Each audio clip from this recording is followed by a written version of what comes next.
On location, June 18, 2021. Obama discusses path forward from racial injustice. Part 1. Gun violence on the rise in 2021. Royal Caribbean updates vaccine policy. Biden urged Americans to get fully vaccinated. Voters line up on election day in IranCruise ship. Passengers test positive for COVID-19. Despite safety protocols, 300 million COVID-19 shots administered in U.S., Biden Rep.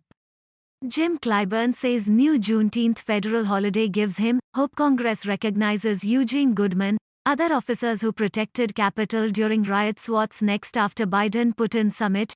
Tracking the new tropical threat, heat wave. Former President Barack Obama talks race, resilience and hope for Juneteenth. CDC Director talks Delta variant, rare heart inflammation in young vaccinated people. Deadly dam accident. For several months the British media have been anticipating the advent of GB News, a new conservative news channel and self-proclaimed antidote to the metropolitan bias of mainstream media, embodied by legacy broadcasters the BBC and Sky News. British broadcasting, unlike in the US, is constrained by impartiality laws. Yet the new channels focus on pundit-led journalism, and an avowed mission statement to challenge liberal orthodoxies, represents something of a sea change in UK media.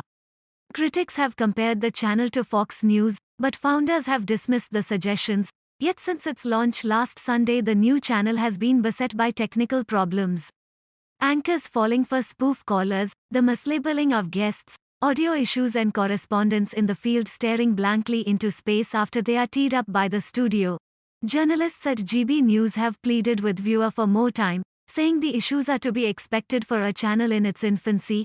Conversely, on social media, a Twitter account, GB News Fails, with reportedly tens of thousands of followers, has documented the channel's mistakes. ABC News requested a comment from GB News, but has yet to receive a response. It's an incredible direct importation of language about cultural conflict that comes straight from US thinking, from decades ago, one of the lead researchers, Professor Bobby Duffy, told ABC News.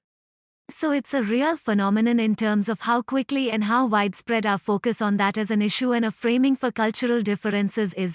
Duffy said that if they were to do the study again, they would have replaced culture war with the term woke. Yet despite how emotive those terms are, public opinion, his research found, is generally more muted. That doesn't mean that the issues underlying it aren't important to people, Duffy said. And that this isn't an important and dangerous time of tipping into proper culture war. We have to be really careful. It's just the extent of it, and the fervor is not yet there.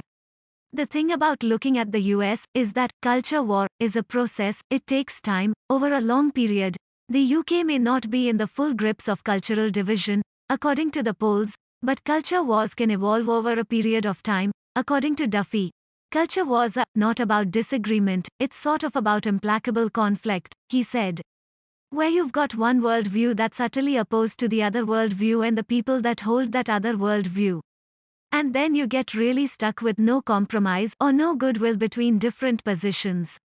That's the risk. Not a fractious debate or disagreement, but a proper separation where you can't get compromise.